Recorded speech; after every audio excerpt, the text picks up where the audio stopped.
Is it time to be worried about Joe Burrow and what's going on with the Bengals? I know they won. I know they're 2-0. Joe Burrow's hurt again.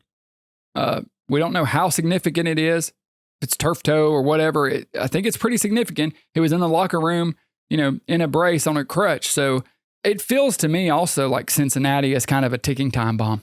Joe Burrow has just lifted that organization above the level they've always been at, and he gets the most out of them, him and Jamar Chase. But we see time and time again, Zach Taylor's not a really impressive head coach, not an impressive play caller. Their defense is horrific, and they're not bringing in the right personnel. They're a notoriously cheap franchise and cheap organization. On top of being cheap, the Joe Burrow injuries are just starting to mount up. It seems like every year you're holding your breath, hoping he makes it through the season. I think it's more than fair to say he's injury prone at this point. Who could blame him starting his career behind the offensive lines he's had to deal with? Credit to Jake Browning for coming in and getting the win, but I just wonder if there comes a point where Burrow loses it, tries to force his way out, or, God forbid, he gets beat up so much he becomes a shell of the quarterback we expect him to be. This is a trend in the National Football League, and it goes back to the conversation we were having about Chicago.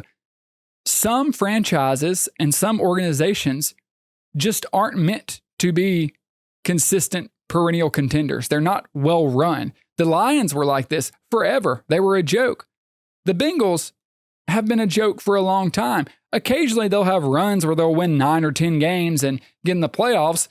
And the owner, the franchise, they're happy with that. It's like that's all they want. They don't ask for much out of it because they're not spending a ton of money. They have, half the front office size that most other teams do. You can just feel the culture in Cincinnati bubbling up. And this injury with Joe Burrow, on top of all the others, if he comes back or doesn't, he's not going to want to waste his career.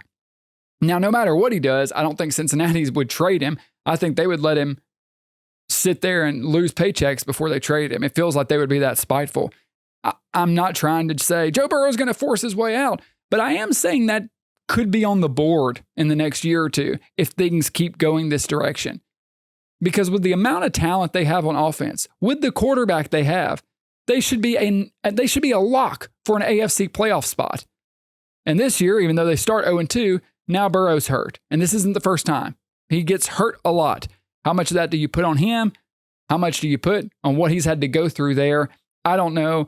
I don't really care about talking much about the game Cincy in Jacksonville because the bigger story to me is that Joe Burrow is injured and he is out. And I just feel it. I feel it coming to a head. So keep your eye on Cincinnati. I think things are bad there. And he's going to be fed up at a certain point because he's going to realize he's wasting his career at that franchise. It's unfortunate, but that's where we are.